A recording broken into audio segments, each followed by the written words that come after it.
നമ്മുടെ പുതിയ വീഡിയോയിലേക്ക് എല്ലാവർക്കും സ്വാഗതം. ഇന്ന് നമുക്ക് ഒരു നമ്മുടെ നാടൻ രീതിയിലുള്ള പുളിശ്ശേരി ഉണ്ടാക്കിയാലോ എന്ന് വിചാരിക്കുന്നു. അപ്പൊ ആദ്യം ഒരു കഷ്ണം ഒരു പീസ് കാമ്പ് എടുക്കുക. പിന്നെ കുറച്ച് ഒരു 5-10 ചെറിയ അപ്പോ ഇത് കാമ്പ് എന്ന് വെച്ചാല് വാഴപ്പിണ്ടി അല്ലേ? വാഴപ്പിണ്ടി. പിന്നെ ഇത് നമ്മളെ പറമ്പിലുണ്ടായതാണ് കായ്. ഇത് ചക്കര എന്നാന്നത് ബാക്ക് വശം ആദ്യം ആ മുള്ളു പോലെയുള്ള സാധനം കളഞ്ഞതിന്റെ പിന്നെ നാടൻ പുളിശ്ശേരി വെക്കേണ്ട കഷ്ണം നമ്മളിപ്പോൾ മുറിച്ച് വെച്ചിട്ടുണ്ട്.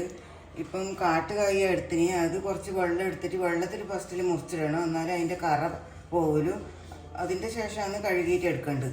അപ്പോൾ ഇതുമാതിരി കാമ്പ് സാധാരണ തന്നെ മുറിച്ച് വെച്ചിട്ടുണ്ട്. ചക്കൻ്റെ മടലും മുറിച്ച് വെച്ചിട്ടുണ്ട്. അതെല്ലാം ഒന്ന് കഴുകിയിട്ട് നമ്മൾ പുളിശ്ശേരി വെക്കേണ്ട കഷ്ണമെല്ലാം പിന്നെ കുക്കറിൽ ഇട്ടിട്ടുണ്ട്. അതിന് ശേഷം 1 സ്പൂൺ ഉപ്പിടുക. പിന്നെ ഒരു 1/4 ടീസ്പൂൺ പിന്നെ പറങ്കിപ്പൊടി ഇടണം. അതുപോലെ തന്നെ ഒരു 1/4 ടീസ്പൂൺ മഞ്ഞൾപ്പൊടി ചേർക്കുക. കുക്കർ ഇപ്പോൾ ഒരു വിസിലായിട്ട് അത് ഓഫാക്കി വെച്ചിട്ടുണ്ട്. അപ്പോൾ അതിലേക്ക് നമ്മൾ പിന്നെ അരവിടണ്ടേ, അതിന് വേണ്ടിയിട്ട് ഞാൻ ഒരു 1/2 കപ്പ് തേങ്ങ എടുത്തിട്ടുണ്ട്. പിന്നെ മിക്സിയുടെ ജാറിലേക്ക് ഇട്ടു. പിന്നെ 1 സ്പൂൺ ജീരകം പിന്നെ മിക്സിയുടെ ജാറിലേക്ക് ഇട്ടിട്ടുണ്ട്. പിന്നെ 3 പച്ചമുളക് എടുത്തിട്ടുണ്ട്. അത് നല്ല എരിവില്ല പച്ചമുളകാണ്, അതുകൊണ്ട് 3 എണ്ണം മതി. പക്ഷേ കഷ്ണം വെന്തിട്ടുണ്ട്. അപ്പോൾ നമ്മൾ അരച്ച് വെച്ച അരവ് അതിലേക്ക് ഒഴിക്കുന്നുണ്ട്.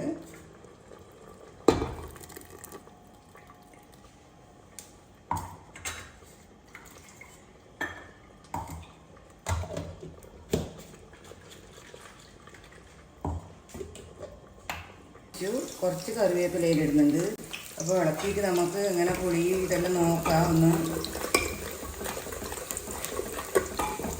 പുളിശ്ശേരിക്ക് വറുത്തിടാൻ വേണ്ടിയിട്ട് നമ്മളൊരു പിന്നെ പാത്രം അടുപ്പത്ത് ഇത് വെച്ചിട്ടുണ്ട്. അതിൽ കുറച്ച് എണ്ണ ഒഴിച്ചു ആദ്യം. പിന്നെ വറ്റൽ മുളക് മുറിച്ചിടണം.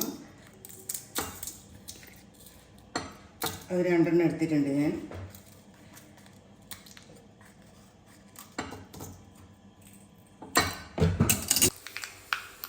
പുളിശ്ശേരിയിലേക്കുള്ള വറവ് തയ്യാറായിട്ടുണ്ട്. അത്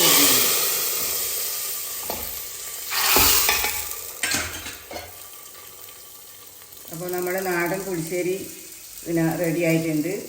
അപ്പോൾ നിങ്ങളും ഇതുമാതിരി ഉണ്ടാക്കാൻ നോക്കണം, ഇഷ്ടപ്പെടുമെന്ന് അറിയാം. എല്ലാവരും ഉണ്ടാക്കിയ ശേഷം ഒന്ന് കമൻറ്റ് ബോക്സിൽ ഒന്ന് അറിയിക്കണേ.